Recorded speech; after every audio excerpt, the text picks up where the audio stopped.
In the 18th year of King Jeroboam, Abijah began to reign over Judah. He reigned for 3 years in Jerusalem. His mother's name was Micaiah, the daughter of Uriel of Gibeah. Now there was war between Abijah and Jeroboam. Abijah went out to battle, having an army of valiant men of war, 400,000 chosen men. And Jeroboam drew up his line of battle against him with 800,000 chosen mighty warriors. Then Abijah stood up on Mount Zemaraim, that is in the hill country of Ephraim, and said, "Hear me, O Jeroboam and all Israel. Ought you not to know that the Lord God of Israel gave the kingship over Israel forever to David and his sons by a covenant of salt? Yet Jeroboam the son of Nebat, a servant of Solomon the son of David, rose up and rebelled against his Lord. And certain worthless scoundrels gathered about him and defied Rehoboam the son of Solomon, when Rehoboam was young and irresolute and could not withstand them. And now you think to withstand the kingdom of the Lord in the hand of the sons of David, because you are a great multitude and have with you the golden calves that Jeroboam made you for gods? Have you not driven out the priests of the Lord, the sons of Aaron, and the Levites, and made priests for yourselves like the peoples of other lands? Whoever comes for ordination with a young bull or 7 rams becomes a priest of what are not gods. But as for us, the Lord is our God, and we have not forsaken him. We have priests ministering to the Lord who are sons of Aaron, and Levites for their service. They offer to the Lord every morning and every evening burnt offerings and incense of sweet spices, set out the showbread on the table of pure gold, and care for the golden lampstand, that its lamps may burn every evening. For we keep the charge of the Lord our God, but you have forsaken him. Behold, God is with us at our head, and his priests with their battle trumpets, to sound the call to battle against you. O sons of Israel, do not fight against the Lord, the God of your fathers, for you cannot succeed." Jeroboam had sent an ambush around to come upon them from behind. Thus his troops were in front of Judah, and the ambush was behind them. And when Judah looked, behold, the battle was in front of and behind them. And they cried to the Lord, and the priests blew the trumpets. Then the men of Judah raised the battle shout. And when the men of Judah shouted, God defeated Jeroboam and all Israel before Abijah and Judah. The men of Israel fled before Judah, and God gave them into their hand. Abijah and his people struck them with great force, so there fell slain of Israel 500,000 chosen men. Thus the men of Israel were subdued at that time, and the men of Judah prevailed, because they relied on the Lord, the God of their fathers. And Abijah pursued Jeroboam, and took cities from him, Bethel with its villages, and Jeshanah with its villages, and Ephron with its villages. Jeroboam did not recover his power in the days of Abijah, and the Lord struck him down, and he died.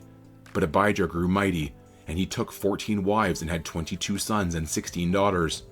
The rest of the acts of Abijah, his ways and his sayings, are written in the story of the prophet Iddo. Abijah slept with his fathers, and they buried him in the city of David, and Asa his son reigned in his place. In his days the land had rest for 10 years, and Asa did what was good and right in the eyes of the Lord his God. He took away the foreign altars and the high places, and broke down the pillars, and cut down the Asherim, and commanded Judah to seek the Lord, the God of their fathers, and to keep the law and the commandment. He also took out of all the cities of Judah the high places and the incense altars, and the kingdom had rest under him. He built fortified cities in Judah, for the land had rest. He had no war in those years, for the Lord gave him peace. And he said to Judah, "Let us build these cities and surround them with walls and towers, gates and bars. The land is still ours, because we have sought the Lord our God. We have sought him, and he has given us peace on every side." So they built and prospered. And Asa had an army of 300,000 from Judah, armed with large shields and spears, and 280,000 men from Benjamin that carried shields and drew bows. All these were mighty men of valor. Zerah the Ethiopian came out against them with an army of 1,000,000 men and 300 chariots, and came as far as Mareshah. And Asa went out to meet him, and they drew up their lines of battle in the valley of Zephathah at Mareshah. And Asa cried to the Lord his God, "O Lord, there is none like you to help between the mighty and the weak. Help us, O Lord our God, for we rely on you, and in your name we have come against this multitude. O Lord, you are our God. Let no man prevail against you." So the Lord defeated the Ethiopians before Asa and before Judah, and the Ethiopians fled. Asa and the people who were with him pursued them as far as Gerar, and the Ethiopians fell until none remained alive, for they were broken before the Lord and his army. The men of Judah carried away very much spoil. And they attacked all the cities around Gerar, for the fear of the Lord was upon them. They plundered all the cities, for there was much plunder in them, and they struck down the tents of those who had livestock and carried away sheep in abundance and camels. Then they returned to Jerusalem. The Spirit of God came upon Azariah the son of Obed, and he went out to meet Asa and said to him, "Hear me, Asa, and all Judah and Benjamin. The Lord is with you while you are with him. If you seek him, he will be found by you, but if you forsake him, he will forsake you. For a long time Israel was without the true God, and without a teaching priest, and without law. But when in their distress they turned to the Lord, the God of Israel, and sought him, he was found by them. In those times there was no peace to him who went out or to him who came in, for great disturbances afflicted all the inhabitants of the lands. They were broken in pieces. Nation was crushed by nation, and city by city, for God troubled them with every sort of distress. But you, take courage. Do not let your hands be weak, for your work shall be rewarded." As soon as Asa heard these words, the prophecy of Azariah the son of Obed, he took courage and put away the detestable idols from all the land of Judah and Benjamin and from the cities that he had taken in the hill country of Ephraim, and he repaired the altar of the Lord that was in front of the vestibule of the house of the Lord. And he gathered all Judah and Benjamin, and those from Ephraim, Manasseh, and Simeon who were residing with them, for great numbers had deserted to him from Israel when they saw that the Lord his God was with him. They were gathered at Jerusalem in the 3rd month of the 15th year of the reign of Asa. They sacrificed to the Lord on that day from the spoil that they had brought 700 oxen and 7,000 sheep. And they entered into a covenant to seek the Lord, the God of their fathers, with all their heart and with all their soul, but that whoever would not seek the Lord, the God of Israel, should be put to death, whether young or old, man or woman. They swore an oath to the Lord with a loud voice, and with shouting, and with trumpets, and with horns. And all Judah rejoiced over the oath, for they had sworn with all their heart, and had sought him with all their whole desire, and he was found by them, and the Lord gave them rest all around. Even Maacah his mother, King Asa removed from being queen mother, because she had made a detestable image for Asherah. Asa cut down her image, crushed it, and burned it at the brook Kidron. But the high places were not taken out of Israel. Nevertheless, the heart of Asa was wholly true all his days. And he brought into the house of God the sacred gifts of his father, and his own sacred gifts, silver and gold, and vessels. And there was no more war until the 35th year of the reign of Asa. In the 36th year of the reign of Asa, Baasha, king of Israel, went up against Judah and built Ramah, that he might permit no one to go out or come in to Asa, king of Judah. Then Asa took silver and gold from the treasures of the house of the Lord and the king's house, and sent them to Ben-Hadad, king of Syria, who lived in Damascus, saying, "There is a covenant between me and you, as there was between my father and your father. Behold, I am sending to you silver and gold. Go, break your covenant with Baasha, king of Israel, that he may withdraw from me." And Ben-Hadad listened to King Asa, and sent the commanders of his armies against the cities of Israel, and they conquered Ijon, Dan, Abel-Maim, and all the store cities of Naphtali. And when Baasha heard of it, he stopped building Ramah, and let his work cease. Then King Asa took all Judah, and they carried away the stones of Ramah and its timber, with which Baasha had been building, and with them he built Geba and Mizpah.